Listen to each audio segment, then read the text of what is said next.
Nino, c'est l'histoire d'un jeune homme confronté à un diagnostic médical qui va bousculer sa vie. Pauline Loquès nous donne à observer l'errance de cette drôle de marionnette à travers les boulevards parisiens, le temps de 3 jours. Depuis le mois de mai, il nous tardait de vous parler du réel coup de cœur que nous avons eu pour Nino et son comédien Théodore Pellerin. Enfin en salle le 17 septembre, ce premier long métrage mérite toute votre attention, et quoi de mieux pour vous en parler que sa réalisatrice Pauline Loquès que nous avons rencontrée.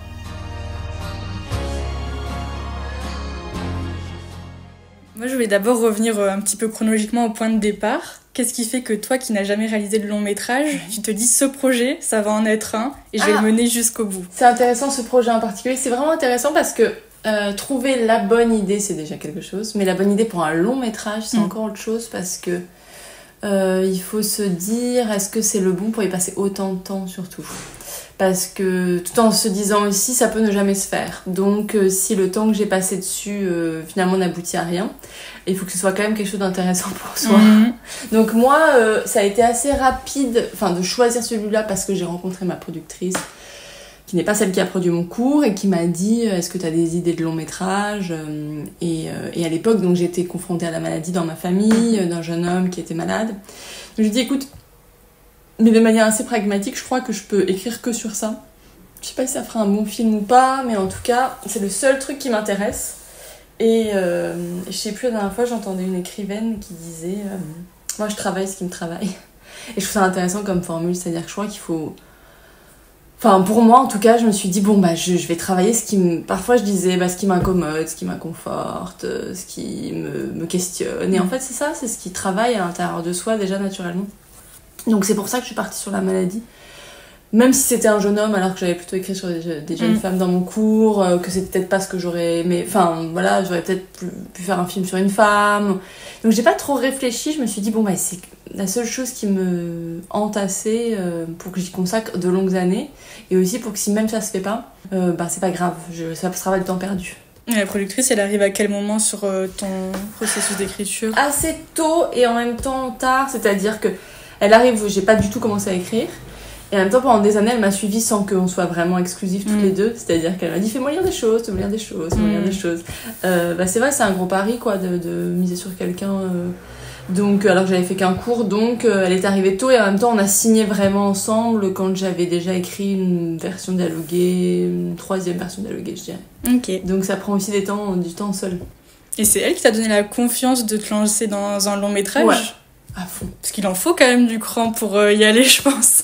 Je pense que déjà je me rendais pas compte, et si elle m'avait pas dit moi je pense que elle m'a dit un jour moi je pense que t'es capable, j'avais fait un 30 minutes mais et oui sinon jamais j'aurais osé, mais quand même après je me suis dit c'est presque autant de travail pour un court-métrage, c'est beaucoup de travail aussi un court-métrage en fait, donc autant tenter un long.